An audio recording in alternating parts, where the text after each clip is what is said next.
മഹാമാരി വിതച്ച ഭീതിയിൽ നിന്നും ലോകം ഇനിയും പൂർണ്ണമായി മുക്തമായിട്ടില്ല.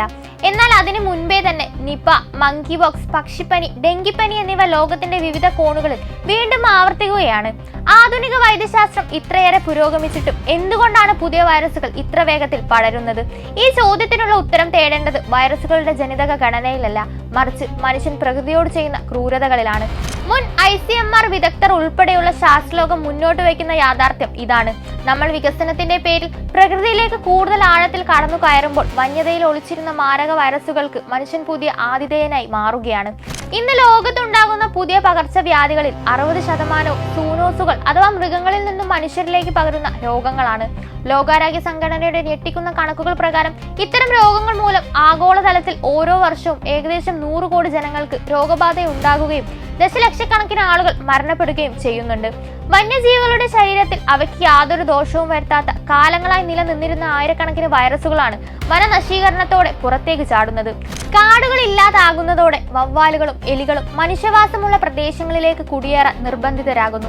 ഉദാഹരണത്തിന് നിപ വൈറസ് പരത്തുന്ന പഴന്തീനി വവ്വാലുകൾ കാട് വിട്ട് നാട്ടിലെ ഫലവൃക്ഷങ്ങളിലേക്ക് ചേക്കേറിയത് കാടിന്റെ സ്വാഭാവികമായ പ്രതിരോധ മതിൽ മനുഷ്യർ തകർത്തതുകൊണ്ടാണ്. ആസൂത്രണമില്ലാത്ത അതിവേഗ നഗരവൽക്കരണവും ഉയർന്ന ജനസാന്ദ്രതയും രോഗവ്യാപനത്തിന്റെ വേഗത കൂട്ടി. ചേരികളും ശരിയായ ശുചിത്വമില്ലായ്മയും കൊതുകുകൾ പെരുകാൻ കാരണമാകുകയും ഡെങ്കിപ്പനി പോലുള്ള രോഗങ്ങൾ നഗരങ്ങളിൽ അതിവേഗം പടർത്തുകയും ചെയ്യുന്നു. ഇതിനൊപ്പം ഭൂമി നേരിടുന്ന ഏറ്റവും വലിയ വെല്ലുവിളിയായ കാലാവസ്ഥാ വ്യതിയാനം രോഗങ്ങളുടെ ഭൂപടം തന്നെ മാറ്റിവരയ്ക്കുകയാണ്. ആഗോള താപനം മൂലം താപനില ഉയരുമ്പോൾ സാധാരണയായി ചൂടുള്ള പ്രദേശങ്ങളിൽ മാത്രം കണ്ടിരുന്ന രോഗവാഹകരായ പ്രാണികൾ പുതിയ തണുത്ത രാജ്യങ്ങളിലേക്കും വ്യാപിക്കുന്നു. മുൻപ് അതിശൈത്യം നിലനിന്നിരുന്ന യൂറോപ്യൻ രാജ്യങ്ങളിൽ പോലും ഇപ്പോൾ ഡെങ്കിപ്പനി റിപ്പോർട്ട് ചെയ്യപ്പെടുന്നത് ഇതിന് തെളിവാണ്. പരിസ്ഥിതിയിൽ ഉണ്ടാകുന്ന ഇത്തരം സമ്മർദ്ദങ്ങൾ മൃഗങ്ങളുടെ പ്രതിരോധശേഷി കുറയ്ക്കുകയും വൈറസുകൾ കൂടുതൽ മാരകമായി ജനിതക വ്യതിയാനം സംഭവിക്കാൻ കാരണമാകുകയും ചെയ്യുന്നു. ഇന്നത്തെ ലോകം ഒരു ആഗോള ഗ്രാമമാണ്.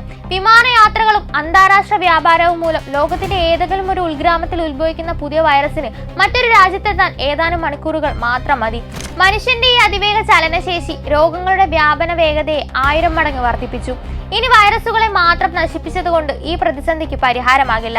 മനുഷ്യന്റെ ആരോഗ്യം പ്രകൃതിയുടെയും മൃഗങ്ങളുടെയും ആരോഗ്യവുമായി ബന്ധപ്പെട്ടിരിക്കുന്നു എന്ന വൺ ഹെൽത്ത് നയം നടപ്പാക്കേണ്ട സമയം അതിക്രമിച്ചിരിക്കുന്നു. പ്രകൃതിക്ക് മേലുള്ള ഈ ക്രൂരമായ കടന്നുകയറ്റം മനുഷ്യൻ അവസാനിപ്പിച്ചില്ലെങ്കിൽ ഇതിലും മാരകമായ പുതിയ മഹാമാരികളെ വരും നാളുകളിൽ ലോകത്തിന് നേരിടേണ്ടി വരുമെന്ന കർശന മുന്നറിയിപ്പാണ് പ്രകൃതി നമുക്ക് നൽകുന്നത്.